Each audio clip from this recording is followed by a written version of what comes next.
आओ बढ़े। It's time to grow bigger and better. It's time to make progress. It's time to achieve big.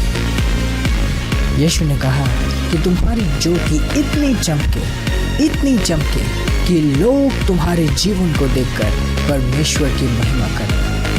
Let's get ready to move forward in life. परमेश्वर चाहता है कि आप आगे बढ़ो। रुकी हुई अवस्था में कभी भी परमेश्वर की महिमा नहीं होती। ये प्रोग्राम परमेश्वर के द्वारा अभिषेक है आप सबको आगे बढ़ाने के लिए। आओ बढ़े।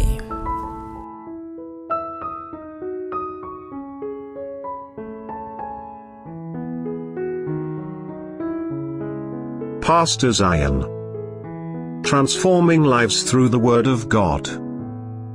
Worth listening. Praise the lord. यीशु के सुंदर, महान और भव्य नाम में मैं पास्टर प्रेस आज फिर से आप सबका स्वागत करती हूँ इस सुंदर समय में जब हम हमारे परमेश्वर के जन पास्टर जायन के द्वारा परमेश्वर के वचन, ज्ञान और योजना में आगे बढ़ाए जाएंगे।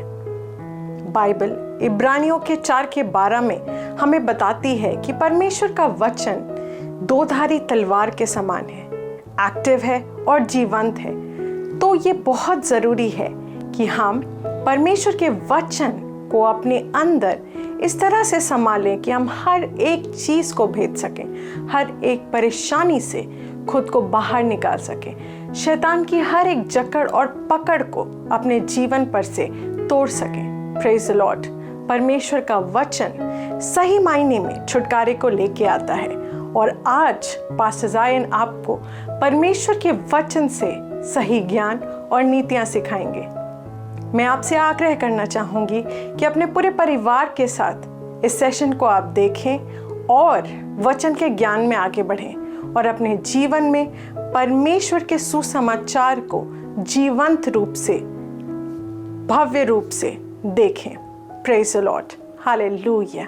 आइए हम एक साथ मिलकर इस वक्त परमेश्वर के वचन के ज्ञान में बढ़ते हैं। आओ बढ़ते हैं। Praise the Lord! हालेलुया। धन्यवाद परमेश्वर प्रभु यीशु मसीह के नाम में तेरी सुंदरता के लिए। सारे भाइयों बहनों के लिए मैं प्रार्थना करता हूँ जो इस वक्त हमें देख पा रहे हैं, सुन पा रहे हैं और जिन्होंने अपना विश्वास हमारे साथ जुड़ा हुआ है, उनका हृदय इस वक्त खुला है तेरे वचन के द्वारा बढ़ाए जाने के लिए। मैं प्रार्थना करता हूँ कि आज का संदेश संपूर्ण समाधान, जीवन, आत्मा, अनुग्रह को इनके जीवन में लेकर आए। यीशु के नाम में मैं प्रार्थना करता हूँ, आमीन। Praise the Lord. इस बहुत ही आशीषित प्रोग्राम आओ बढ़े में मैं आप सबका स्वागत करता हूँ। Praise God, hallelujah. एक बहुत इम्पोर्टेंट सब्जेक्ट के ऊपर हम बात कर रहे थे, नशा के ऊपर बात कर रहे थे और हमने परमेश्वर के वचन से देखा कि परमेश्वर नहीं चाहता, चाहे अच्छी चीज़ का नशा हो या चाहे बुरे चीज़ का नशा हो, परमेश्वर नहीं चाहता कि हमारे जीवन में कोई भी नशा हो। और इसी के ऊपर मैंने बताया कि एक बार किस तरीके से पवित्र आत्मा ने मुझे सिखाया कि अच्छी चीज़ें नहीं होनी चाहिए, ना ही बुरी चीज़ें होनी चाहिए। तुम्हारे जीवन में वो होने चाहिए जो तुम चुनो। वो अधिकार को सिखा रहा था, परमेश्वर के पुत्र के स्थान को सिखा रहा था। हम सब परमेश्वर की संतान हैं और परमेश्वर की संतान होने के नाते परमेश्वर ने हम सबको चुना है इस पृथ्वी के ऊपर राज करने के लिए। वो चाहता है कि हम उसके साथ राज करें इस पृथ्वी में।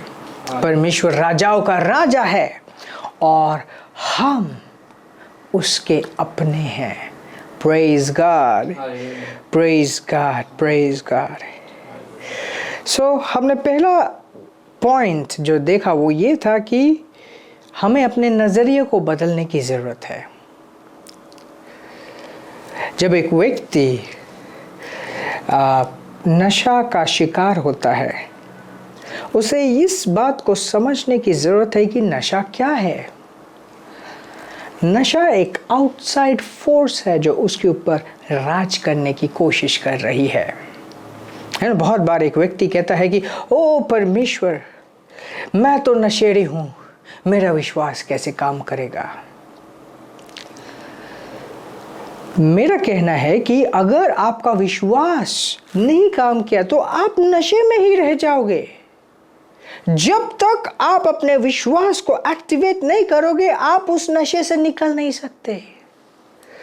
और विश्वास क्या है? परमेश्वर के वचन को हाँ बोलना, परमेश्वर की सच्चाई को स्वीकारना, अपने नजरिए को अपडेट करना परमेश्वर के वचन के द्वारा। उसी में आगे बढ़ते हुए हम पवित्र शास्त्र से कुछ देखेंगे। रोमियो की पुस्तक 6 अध्याय और 11 आयत, और ये कहता है, Likewise, reckon ye yourselves to be dead indeed unto sin, but alive unto God through Jesus Christ our Lord. वो कहते हैं उसी तरीके से अपने आप को गिनो कि तुम पाप के लिए मारे जा चुके हो और परमेश्वर के लिए जीवित हो। परमेश्वर के लिए तुम जीवित हो, पाप के लिए तुम मारे जा चुके हो। आज के टाइम आप पाप नहीं कर सकते, क्योंकि पाप के लिए आप मर गए। कब मरे? जब यीशु मरा, वो हम में था, हम उसमें थे, वो हमारे लिए मरा। जब वो मरा, हम उसके साथ मर गए। अब वो जो दोबारा जी उठा, उसके साथ हम इस नए जीवन में दोबारा जी उठे हैं। यही तो है नया जन्म ना। नया जन्म क्या है? नया जन्म उसके साथ दोबारा जन्मना।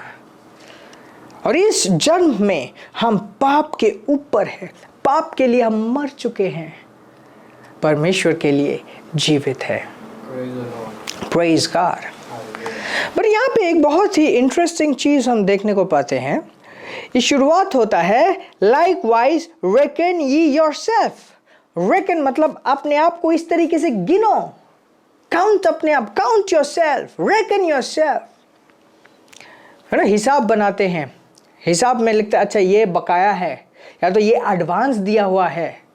तो उसी तरीके से खुद का जब तुम हिसाब बनाओ, ये पाओ कि ओके इसके हिसाब में क्या है, इसके हिसाब में ये है कि पाप के लिए मर चुका है, परमेश्वर के लिए जीवित है। तो खुद के लिए ऐसे आप सोचो, अपने माइंड को बदलो कि नहीं, मैं पाप के लिए मर चुका हूं, मैं पाप के लिए मर चुका हूं, मैं परमेश्वर के लिए जीवित हूं। मैं पाप नहीं कर सकता, मैं परमेश्वर के साथ चलने के लिए जीवित हूं। मैं पाप नहीं कर सकता क्योंकि परमेश्वर का जीवन मुझ में है। पाप नहीं कर सकते क्योंकि परमेश्वर का बीज मुझ में है।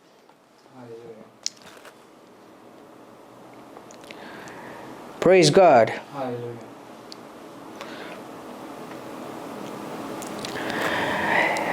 पहला यूहन्ना 3:9 क्वाइट इंटरेस्टिंग। पहला यूहन्ना 3:9 ये कहते हैं, Whosoever is born of God doeth not commit sin, for his seed remaineth in him, and he cannot sin because he is born of God. दो चीजें कहते हैं, जो कुछ भी परमेश्वर से जन्मा है वो पाप नहीं करते, वो पाप नहीं करते क्योंकि उसका बीज उसके अंदर है। परमेश्वर का बीज हमारे अंदर है, परमेश्वर का बीज हमारे अंदर है। Second, and he can not sin. आप देख रहे हैं, दो अलग अलग चीज कह रहा है ये। पहले कह रहे कि वे पाप नहीं करते, उसके बाद कह रहे कि वो पाप कर ही नहीं सकते because he is born of God, क्योंकि वो परमेश्वर से जन्मा है। आप कहोगे ओ पास्टर, मैं तो एक विश्वासी को जानता हूं, वो तो सब कुछ ही करता है, झूठ भी बोलता है, जुआ भी खेलता है, नशा भी करता है, सब कुछ ही करता है, परंतु वो चर्च भी आता है। यस, बट बाइबल तो ये नहीं कह रहा। बाइबल कह रहे कि जो कुछ भी परमेश्वर से जनता है वो पाप नहीं करते क्योंकि परमेश्वर का बीज उनमें है, और वो पाप कर ही नहीं सकते क्योंकि वो परमेश्वर से जन्मे हैं। ये सच्चाई भी उनके लिए है। नाउ जितने जल्दी आप इसको समझेंगे उतना सरल होगा। एक व्यक्ति जो नया जन्मा है वो पाप नहीं करता, परंतु शिशु अवस्था में रहने के लिए पाप को उसके ऊपर राज करती है। पाप उसके ऊपर राज करती है, और इस चीज को समझना बहुत इंपॉर्टेंट है, बहुत इंपॉर्टेंट है। ये आपको शक्ति देगी। जो व्यक्ति ऐसा सोचता है कि मैं तो पाप करता हूँ, मैं तो पाप करता हूँ, शैतान उससे सारी शक्ति छीन लेता है। परंतु जब वो व्यक्ति उसका ध्यान बदलता और कहता है कि नहीं, पाप मेरे ऊपर राज नहीं कर पाएगा, पाप जो मेरे ऊपर राज कर रहा था वो मेरे ऊपर राज नहीं कर पाएगा। जब वो देखता है कि पाप मेरे ऊपर राज कर रहा है, तो वो पाप को एड्रेस कर पाता है, नशे को एड्रेस कर पाता है। आप मेरी बात समझ रहे हैं? He is able to address। खुद को, अपने आप को सही तरीके से आइडेंटिफाई करें परमेश्वर के वचन के साथ। आप कौन हैं? आप परमेश्वर के संतान हैं। आप कौन हैं? आप परमेश्वर की संतान हैं। आपका क्या है? परमेश्वर का स्वभाव है आपके अंदर। आपके पास क्या है? पवित्र आत्मा है आपके अंदर। Very important. नाउ पहले एक स्क्रिप्चर हमने देखा, इफिसियों की पुस्तक 5:18। इफिसियों की पुस्तक 5:18। And be not drunk with wine wherein is excess, but be filled with the Spirit. But be filled with the Spirit. अब एक नई शब्दावली आती है, वो है filled। वो क्या है? filled। filled का मतलब क्या होना? filled का मतलब है भरे रहना, भरे रहना। हमने इससे पहले दो और शब्दों को देखा था। एक शब्द देखा था आदत, आदत मतलब हैबिट, नशा, नशा मतलब एडिक्शन। अभी थर्ड वर्ड मैं ला रहा हूँ filled। filled का मतलब क्या है? जब एक व्यक्ति किसी चीज से भरा रहता है, उसका प्रभाव उसके ऊपर कार्य करता है, उसका प्रभाव उसके ऊपर कार्य करता है। जैसे किसी ने शराब पी लिया और दूसरे लोग कहते हैं कि अच्छा शराब इसके ऊपर चढ़ गया। लत क्या है? अगर शराब नहीं पिएगा वो छटपटाएगा क्योंकि उसे लत लगी हुई है। आप समझ रहे हैं? Praise God. फिल्ड मतलब चढ़ जाना, फिल्ड मतलब चढ़ जाना। और यहाँ पे लिखा है पवित्र आत्मा से चढ़ जाओ, पवित्र आत्मा से भर जाओ। शराब मत पियो परंतु पवित्र आत्मा से भर जाओ। मतलब तुम्हारे ऊपर शराब ना चढ़े परंतु पवित्र आत्मा चढ़ जाए। Do you understand this? आप समझ पा रहे हैं इस बात को?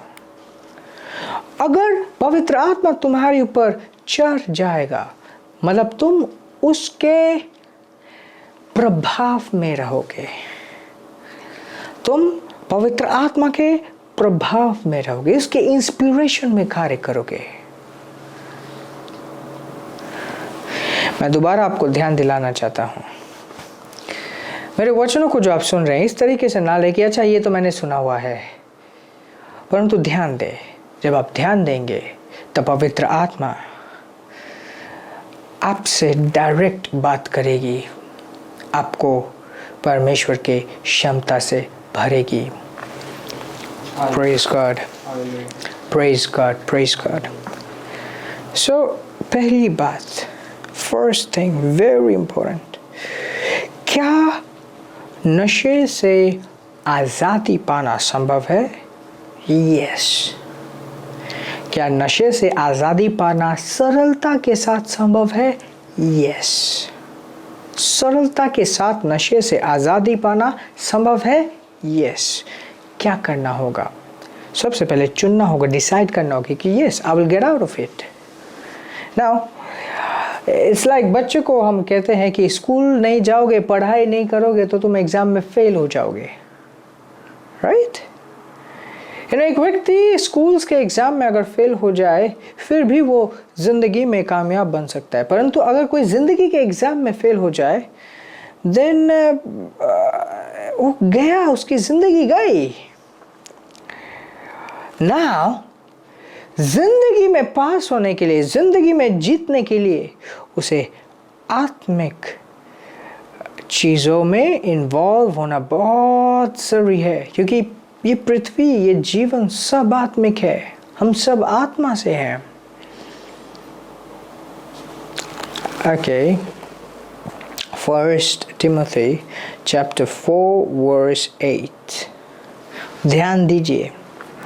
For bodily exercise profit little, but godliness is profitable unto all things, having promise of the life that now is and of that which is to come. Ho ho ho. शारीरिक प्रयत्न कम लाभदायक है, परंतु आत्मिकता हर एक चीज़ में लाभदायक है। आत्मिकता में हमें वो चीज़ें भी मिलती हैं जो इस पृथ्वी से जुड़ी हुई हैं, और उन चीज़ों का भी लाभ होता है जो पृथ्वी के बाद है। हो सकता है आपने बहुत सारे प्रयास किए हो, शारीरिक प्रयास किए हो अपने नशे को छुड़वाने के लिए, परंतु हर एक में आप न कामयाब हुए हो। ये कहता है कि बॉडीली एक्सरसाइज प्रॉफिट लिटिल, शारीरिक एक्सरसाइज, शारीरिक प्रयत्न, शारीरिक प्रयास, शारीरिक व्यायाम कम लाभदायक है। हाँ, लाभदायक है ना। दुनिया में ऐसे भी मिलेंगे, एक दो मिल जाएंगे आपको जिन्होंने सक्सेसफुली अपने आप को नशे से मुक्त किया शारीरिक प्रयासों के द्वारा, क्योंकि बाइबल कहती है कि ये लाभदायक है, थोड़ा लाभदायक है। परंतु उसके बाद कहते but godliness is profitable on to all things, परंतु आत्मिकता हर एक चीज में लाभदायक है। Praise God. अगर कोई भी चीज है जो आपको नशे से आजाद कर सकती है, वो है सही चीजों से अपने आप को भरना, सही चीजों से अपने आप को भरना। And I want to tell you, मैं आपको कहना चाहता हूँ, हर एक व्यक्ति जो मुझे सुन रहा है, उन सब के जीवन में परमेश्वर ने एक बहुत बड़ा सामर्थ्य दिया है, वो है चुनने का सामर्थ्य। चुनने का सामर्थ्य, यू नो, डायरेक्टली अगर एक व्यक्ति चुनेगा कि ओके मुझे अपने आप को सही चीज से भरना है, मुझे अपने आप को सही चीज से भरना है, और वो भरेगा। जो पकड़ है, नशे की पकड़ है, कोई भी चीज़ जो आपके ऊपर राज करती हो, हर एक चीज़ की पकड़, उसका राज धीरे धीरे खत्म हो जाएगा, उसका साम्राज्य टूट जाएगा, और वाकई में परमेश्वर के साथ आप राज करोगे। नशा अपने आप में कुछ नहीं है, वो एक दूसरा फोर्स जो आपके ऊपर राज करने आया है। जब आप उसे उसकी औकात के हिसाब से देखोगे, यीशु राजाओं का राजा है, उसने हर एक शैतान को हरा दिया, नशे के शैतान को भी हरा दिया, नशे के अधिकार को भी हरा दिया। हर एक नाम उसके सामने झुकती है जब आप सही तरीके से देखोगे इसे। नशा वो बड़ा चीज नहीं है, यू नो। पहले एक व्यक्ति अगर सोच ले कि मैंने बहुत ट्राई किया, ये किया वो किया, कभी भी मैं आज़ाद नहीं हुआ। कितने सारे लोग हैं, सब तो ट्राई करते हैं, सबको पता ये गलत है, कोई भी इससे मुक्ति नहीं पा पाता। हाँ, बदलो अपने आप को। सबसे पहले बोल कि मैं ये नहीं हूँ, मैं परमेश्वर का पुत्र हूँ, मैं ये कर नहीं सकता, ये सिर्फ मेरे ऊपर हावी हो रही है, ये मेरा पर्सनल चॉइस नहीं है, ये मेरे ऊपर हावी हो रही है। शैतान करेगा कि नहीं, तुम्ही ने तो चूज किया है। आप उसे बोलो वचन सच है और कुछ सच नहीं है, मेरे अंदर परमेश्वर का स्वभाव है, मेरे अंदर परमेश्वर की आत्मा है, मैं परमेश्वर से नया जन्मा हूँ, और जो मैं वचन में देखता हूँ उसी सच्चाई को मैं मानता हूँ। Praise God. ये जो मेरी शिक्षा है, ये मेरे YouTube चैनल में अवेलेबल है, एंड मैं चाहता हूँ इस चीज़ को आप बार बार सुने, एक बार, दो बार, तीन बार, इतना सुने कि ये आपके रग रग में चले जाए। इसे मनन करिए, अचानक से आप पाओगे कि ओह कहाँ गया नशा। Praise God, praise God, praise God. कोई भी नशा सही नहीं है। परमेश्वर ने एक बहुत सुंदर प्लान रखा है आप सबके लिए। उस सुंदरता को अपने जीवन में स्वीकारें, अपने जीवन के खुद मालिक बने, परमेश्वर के साथ उन चीज़ों को अपने जीवन में घटाएं, उन चीज़ों को अपने जीवन में एक्चुएट करें, मैन्युफैक्चर करें जो परमेश्वर चाहता है। Praise the Lord, hallelujah. मुझे यकीन है आपने बहुत सारी चीज़ें सीखी है, समझी है आज के वचन के द्वारा। एंड ये समय है, मैं आपके लिए प्रार्थना करूँगा। ये समय है, हम सब अपने भेंटों को परमेश्वर के राज्य में बोएंगे, परमेश्वर के भवन में लेकर आएंगे। आपके स्क्रीन्स में जो इन्फॉर्मेशंस हैं उसके ऊपर आप अपने ऑफरिंग्स भेज सकते हैं, परमेश्वर के राज्य के साथ जोड़ सकते हैं। मैं प्रार्थना करता हूँ, धन्यवाद परमेश्वर इन सारे भाइयों बहनों के लिए जो इस वक्त जुड़े हुए हैं, जो इस वक्त दे रहे हैं, जो इस वक्त प्रार्थना को सुन रहे हैं।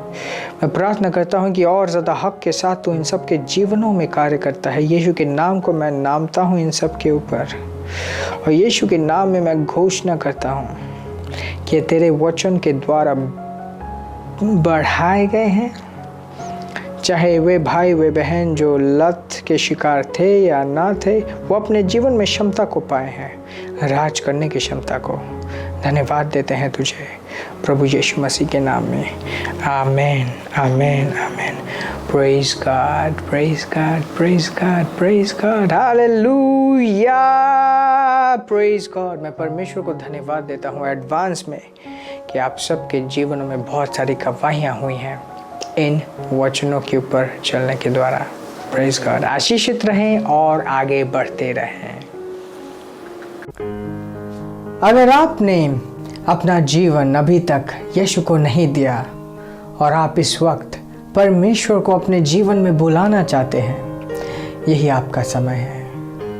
परमेश्वर आपसे बहुत प्रेम करता है और उसने आपके लिए अपने इकलौते पुत्र यीशु को इस पृथ्वी में भेजा। यीशु ने आपका पाप, दुख, दर्द सब कुछ अपने ऊपर लिया और क्रूस पर जाकर एक पापी का मृत्यु मरा। तीसरे दिन शैतान को हराकर नरक से वो दोबारा जी उठा ताकि आप और मैं एक दिव्य जीवन, एक अनंत जीवन पा पाए। ध्यान दीजिए, परमेश्वर आपसे बहुत प्रेम करता है और उसके पास आप सबके लिए एक बहुत बड़ा, अद्भुत, सुंदर प्लान है आपके जीवन के लिए।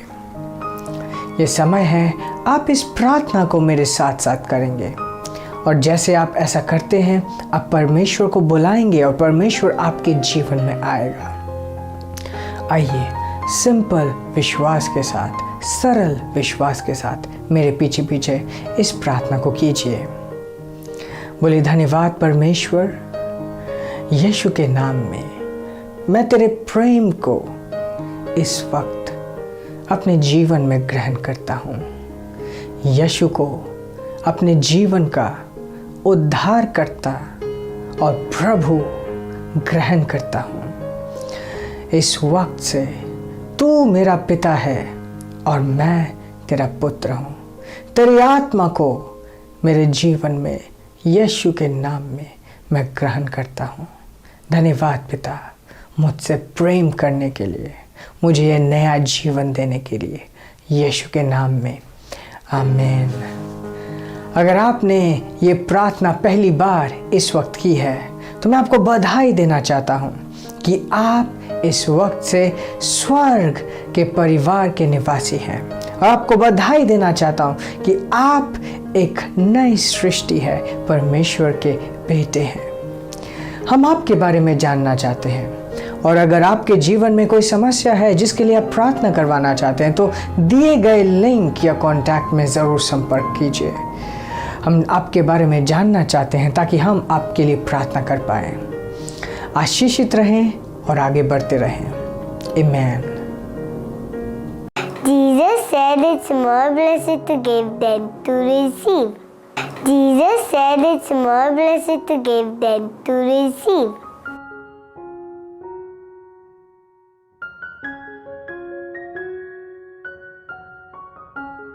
This program is brought to you by Ambassadors of Zion Church, making the world a better place.